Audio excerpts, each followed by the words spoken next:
انسان جو ہے اپنی زندگی کے 3 مراحل سے گزرتا ہے۔ 3 مرحلے انسان کی زندگی میں آتے ہیں۔ سب سے پہلی زندگی جو ہے وہ عالم ارواح کی زندگی ہے۔ حضرت سیدنا آدم علیہ نبینا علیہ السلام کو رب ذوالجلال نے پیدا فرمایا اور تمام انسانوں کی روحوں کو حضرت آدم علیہ نبینا علیہ السلام کی پشت مبارک میں رکھا۔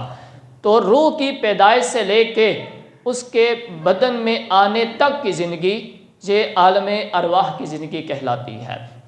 اور دوسرا مرحلہ جو ہے وہ دنیاوی زندگی، یعنی ماں کے پیٹ کے اندر 120 دن بچہ جب رہتا ہے تو اس کے بعد پھر اس کے بدن کے اندر روح ڈالی جاتی ہے۔ تو اس کے بدن میں روح ڈالے جانے سے لے کر پھر جس وقت تک اللہ رب العزت نے اس کی زندگی لکھی ہے وہ جیتا ہے اس دنیا کے اندر، پھر وہ موت کا جو وقت مقرر ہے اس وقت اس کے بدن سے وہ روح دوبارہ نکال لی جاتی ہے۔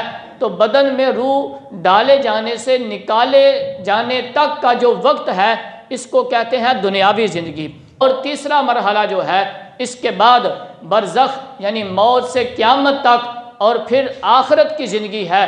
اور اس زندگی کا آغاز تب ہوتا ہے جب انسان کے بدن سے روح جو ہے وہ نکال لی جاتی ہے، تو پھر اس زندگی کا آغاز ہوتا ہے اور پھر اس زندگی کا اختتام کبھی نہیں ہوگا۔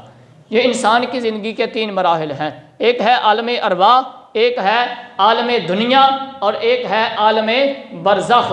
یہ انسان کی زندگی کا ایک خلاصہ ہے۔ اب ان تمام مراحل میں سب سے مختصر اور اہم ترین مرحلہ جو ہے وہ دنیاوی زندگی کا مرحلہ ہے۔ اس دنیا کے اندر رب ذوالجلال نے ہمیں بھیجا تو کسی مقصد کی خاطر بھیجا ہے، اور اسی کو سنوارنے کے لیے اللہ رب العزت نے موت اور حیات کو پیدا فرمایا، اور یہی آنے والی یعنی اخروی زندگی کے لیے بنیاد کی حیثیت رکھتی ہے۔ اس دنیا کی زندگی کے اندر ہم نے اپنی اخروی زندگی آخرت کی جو زندگی ہے اس کی بنیاد رکھنی ہے، اس کی جو بنیاد ہے اس کو مضبوط کرنا ہے۔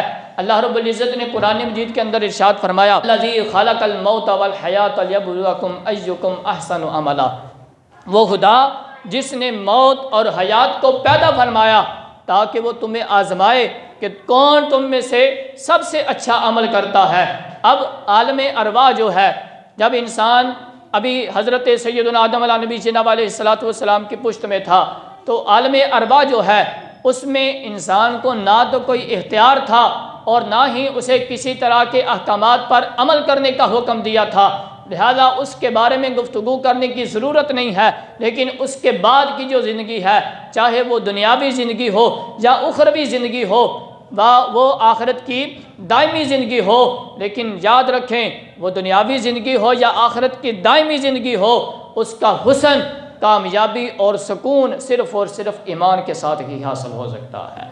اگر بندے کے دل کے اندر ایمان ہے تو دنیاوی زندگی بھی اور آخرت کی جو دائمی زندگی ہے ہم اس کا حسن بھی پا سکتے ہیں، اس کا سکون بھی پا سکتے ہیں۔ لیکن اگر ایمان نہیں ہے دل کے اندر، نہ ہم ان دونوں زندگیوں کا حسن پا سکتے ہیں، نہ ہم کامیاب ہو سکتے ہیں، اور نہ ہی ہمیں اس دنیا کے اندر اور آخرت کے اندر سکون نصیب ہو سکتا ہے۔